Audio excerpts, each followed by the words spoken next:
So hey guys welcome back to my mini blog. So आयचो mini blog हांव खूब दिसांनी असो स्टार्ट करता आनी सद्या भरपूर अशें थंड पडटा.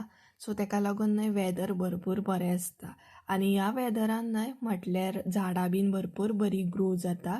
सो आयचो मिनी ब्लॉग हांवें पोरसांसून स्टार्ट केला. सो भरपूर रोजां बीन फुल्ललीं आनी बरी सामकी दिसतालीं. सो म्हटल्यार रोजां जीं आसा न्हय ती अशीच फुलोवन वेस्ट जातलीं, ताका लागून म्हटलें काडून घेवया आनी पुजेक यूज करया. अशे तरेन पोरसान फुल्ली न्हय का पुजा करपाक बीन बरें पडटा, फुलां बरी मेळटा आनी ह्या रोजीक न्हय कळे सुद्दां कितले बरे येयल्ले.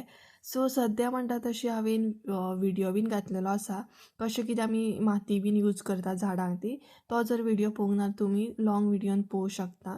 सो बरें खत बीन घातलें न्हय का झाडां बरी ग्रो जाता आनी प्लस फुलां बीन बऱ्या तरेन फुलता.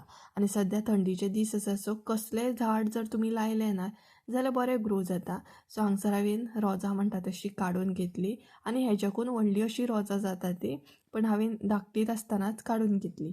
तेज्या मागीर अशे तरेन पिशवेन घातली आनी आनिकूय अशीं फुलां फुल्ललीं. सो म्हटलें ती बीन काडून घेवया, मम्मीक बरें जातलें पुजा करपाक. असली दसवंत फुल्लली आयज, म्हटल्यार केन्नाय मदीं मदीं अशें दसवंती गुलाब बीन अशें फुलता न्हय. सो आयज ह्या कलरची अशी फुल्लली आनी बरें दिसतालें तें फूल. इतलें बरें दिसतालें जाणा की अशे तरेन हांवें लायिल्लें तुमकां दाखोवपाक. हे पळयात.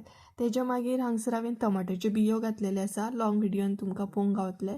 थोडेशें खत आयज हांवें रेडी केल्लें आसा. सो तेज्या मागीर सुपाऱ्यो पडले ते थोडेशे कुळागरांतले म्हटल्यार आमच्या पोरसांतले लागीं केले. सो चला तर बाय बाय. हे आसा आलें.